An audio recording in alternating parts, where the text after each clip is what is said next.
હતું, પણ એને શું હતું? માયાવાલી લાગતી હતી. બીજા ગામ ગયા, એના સંબંધી મળ્યા, અમારે ઘેર ભોજન જમતા જાઓ. એટલે ત્યાં ગયા, ભોજન જમવા બેઠા. એમ કરતા કરતા એનું લેટ થઈ ગયું. પેલું કૂતરું પાછળ પડી ગયું. પેલું કૂતરું છેક હરિદ્વાર 5મા દિવસે પહોંચી ગયું.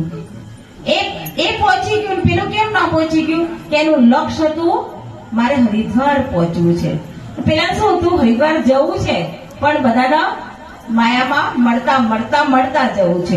એટલે જ્યારે એ કૂતરું 5 દિવસે હરિદ્વાર દર્શન કરી, ભગવાનના દર્શન કરી પાછું મળ્યું, ત્યારે પેલું કૂતરું સામું મળ્યું કે ઓહ, તમે હરિદ્વાર જઈને આવી ગયા?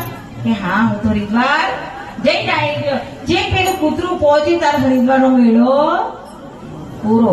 બસ આ જ સ્થિતિ આપણી છે. આપણને ભગવાન મેળવવા